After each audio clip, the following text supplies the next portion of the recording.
Hola, mi nombre es Javier Noel de Red Nacer y estamos aquí hoy para hablarles de un tema que realmente nos apasiona y es lo que hemos denominado economía del bienestar.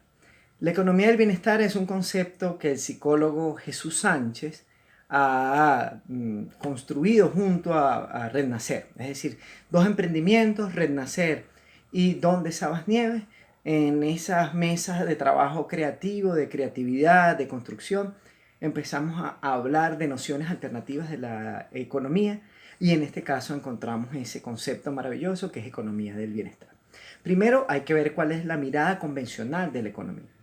Convencionalmente se ha planteado la economía como la disciplina que se encarga del manejo de los recursos con criterios de escasez.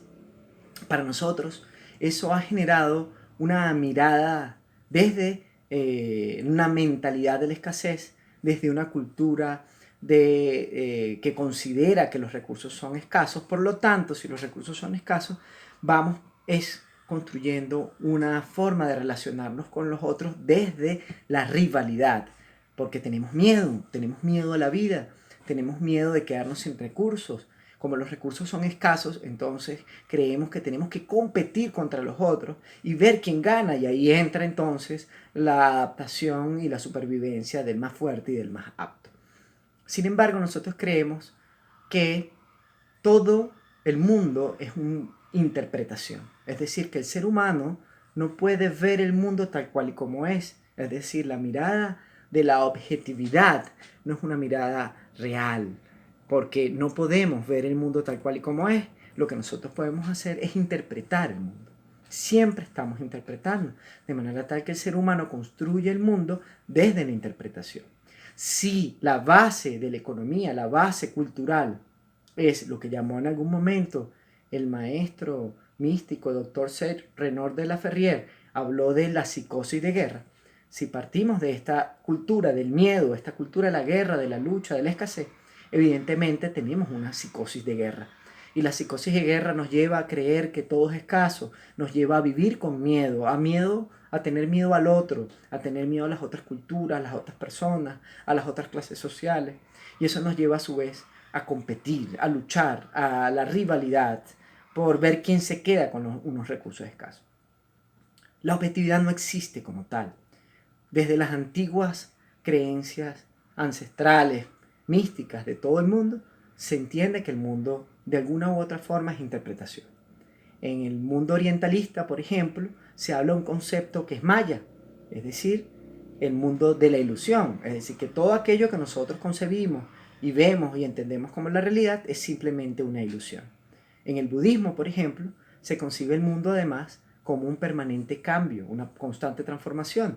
Y uno de los elementos del sufrimiento, recordemos además que el budismo es más bien una disciplina de corte psicológico más que religioso, y que lo que busca es eliminar el sufrimiento. Entonces, cuando no entendemos que el mundo es constante cambio y constante transformación, nos apegamos a ciertas cosas que son impermanentes, ahí nace, según el budismo, la visión del sufrimiento. Lo propio ocurre con el Tao. El taoísmo plantea que la realidad es constante cambio.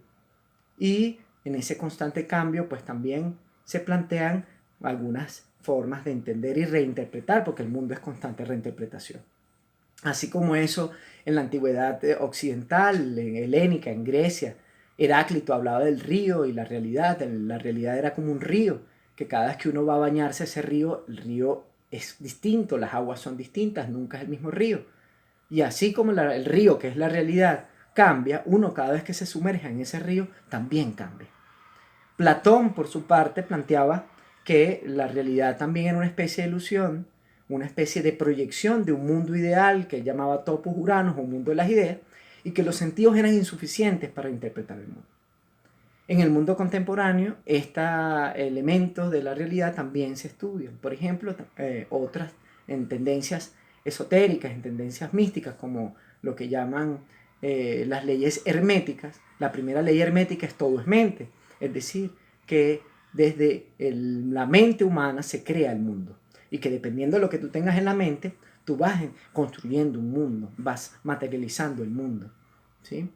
Asimismo, en las ciencias ya propiamente dicho, por ejemplo, lo que es la física cuántica, ha venido construyendo una visión distinta de la realidad desde principios del siglo XX, en donde el mundo ya no es entendido como un mundo material, sino más bien es comprendido como un mundo de energía, un mundo que está completamente interconectado. Y en ese mundo completamente interconectado hay unas conexiones sutiles que son, digamos, que están constituidos por ese mundo cuántico, un mundo realmente sutil, un mundo imperceptible por los sentidos humanos.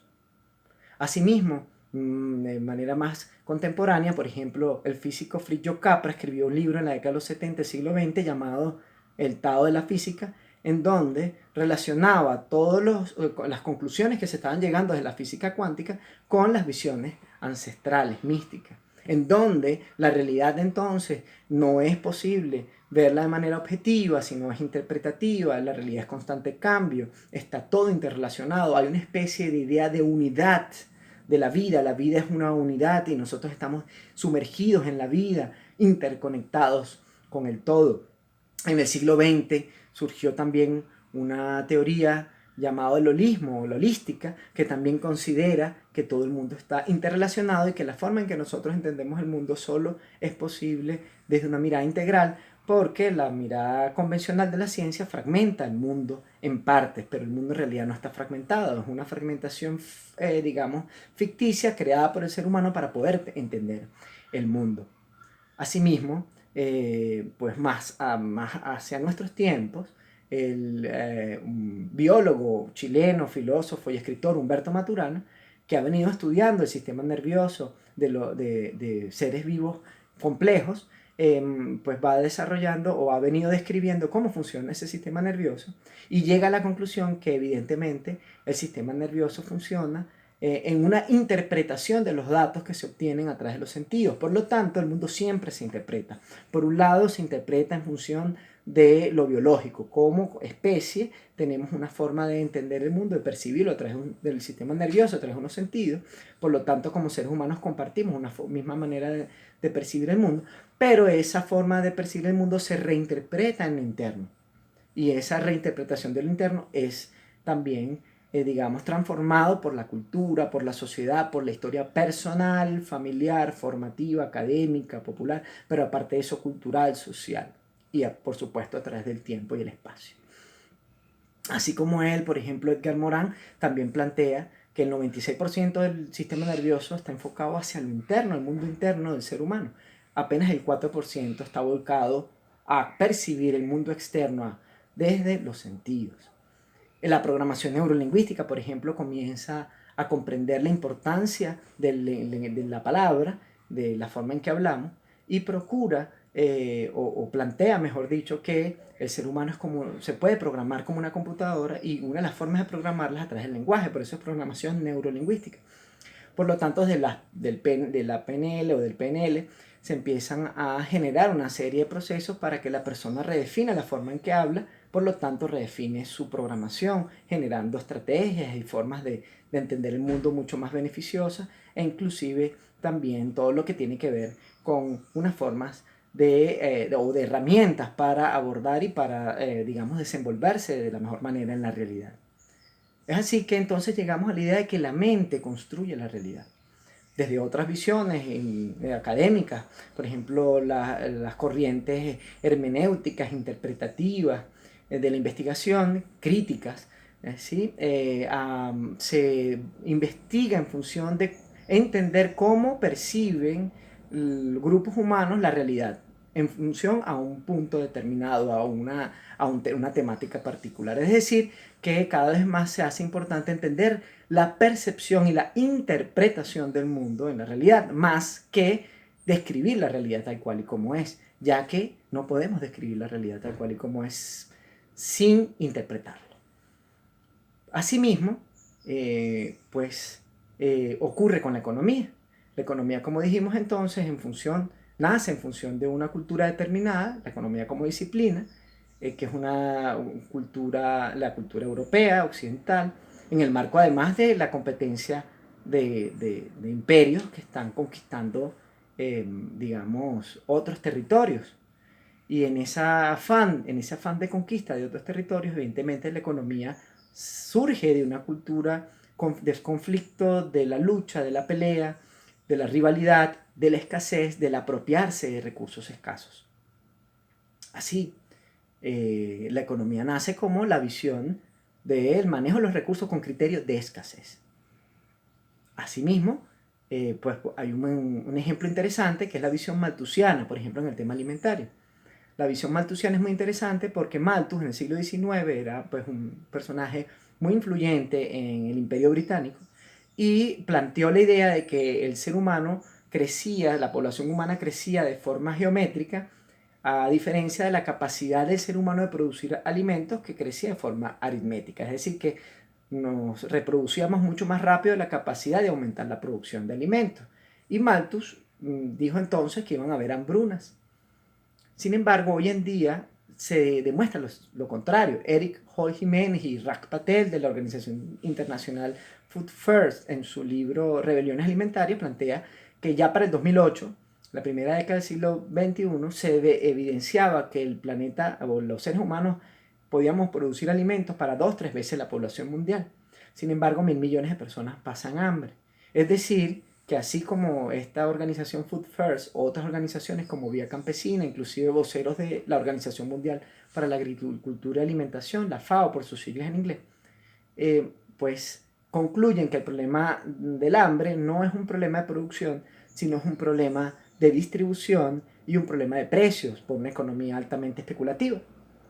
De manera tal que